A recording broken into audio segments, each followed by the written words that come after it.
My name is Claude. I'm 32 years old and I'm originally from the Philippines, and I've graduated this January this year.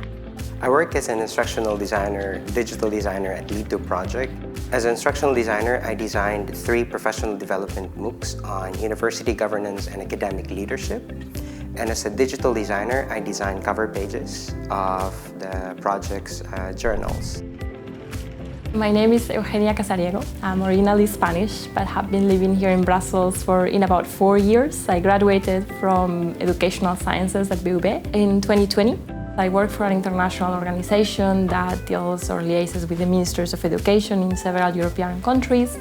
My job title is Development and Advocacy Officer, which involves many different tasks, some of them more related to pedagogy, some of them more related to policy, some of them more related to pure business development, seeking grants, writing grants, and dealing with business partners. Hello!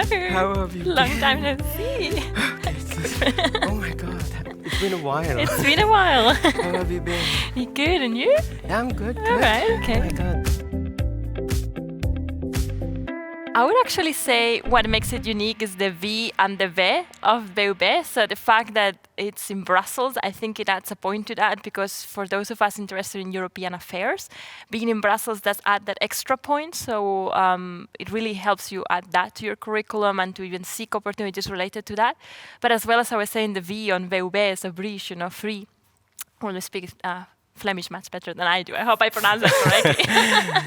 But the fact that it's our program, I think, was quite flexible in the terms of the learning output. So we had a lot of projects. We had a lot of flexibility to develop any topic we wanted, right? So I think that makes it quite special, wouldn't you say? What's your thoughts? I think what's unique about the educational sciences at the VUB is that you have access to different institutions. Right, yes. And I think that you're in the heart of Europe, yes, which makes it very much unique. You do have a lot of resources to draw from organizations, but also professors in a way. And yeah, you're in the heart of Europe. It's a very dynamic and diverse city. It's a city where everything is happening in a way. And so, no, yeah, I would agree.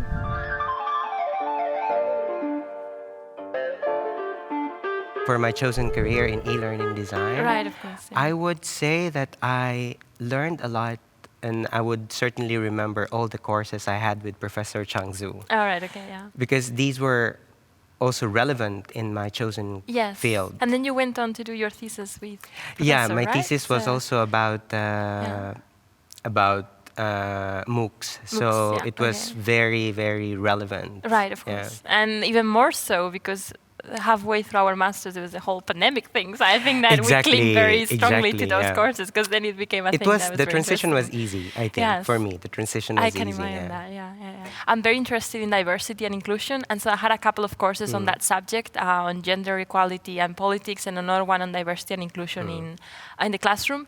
And I really appreciated the fact that that was part, or an elective part of the program, because it allowed me to bring that on board in my final, curriculum of the masters. And I'm very thankful to that it was not just particularly education. We could also sidetrack a little bit with other topics.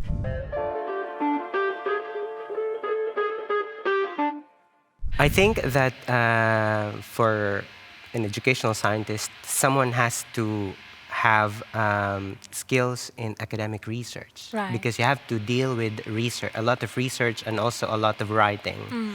And I think that it also, for me, I think we also have to develop soft skills, like being empathic, empathy. Teamwork as well. Yeah, teamwork. Teamwork, and also being creative, and also patience. Well, I would agree with that. I think a lot of our job has to do with research. So definitely you'll have to have those skills, and like for many jobs, of course, you need these soft skills. I think as well, when I think about it, and when I think of my current job, I think that another important skill is just to be able to handle many different information sources, and to be able to have your hand in 5 different pots in a way. Because as an educational scientist, in a way, your job tends to be quite comprehensive or tends to involve many different tasks, or at least in my particular experience. So you're not just doing pedagogy, you're not just doing research, you're not just doing face-to-face interaction, you know, you're doing a little bit of everything. So I think it requires a bit the ability to multitask and then just to be looking at different places at almost the same time, in a way.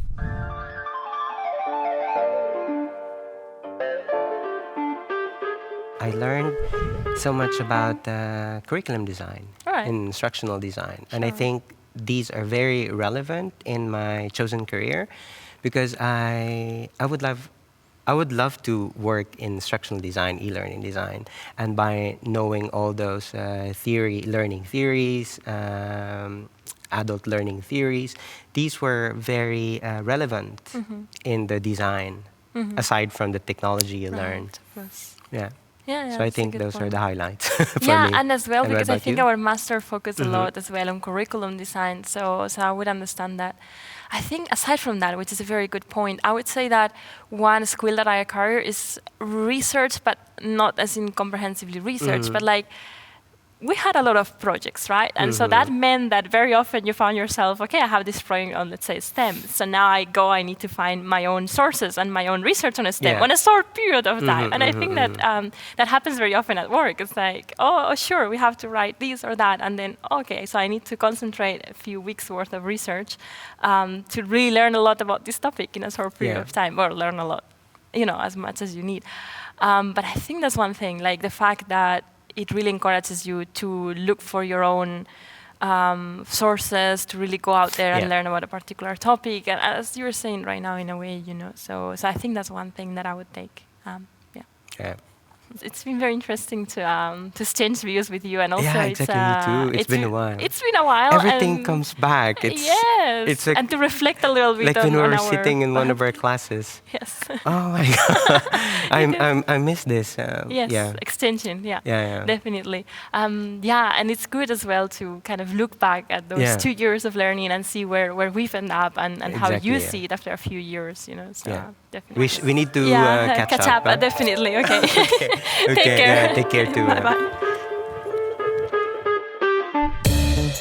It was definitely a pleasure to catch up with what had been a fellow student, and so to reflect together on our master's degree and what it had meant for our professional life, and as well to reflect on our professional life in the current context and situation, where the master had led us. It was a flashback, like back in we were in the same class, talking to Eugenia. Everything was came back from the previous years where we were sitting in the same class doing presentation.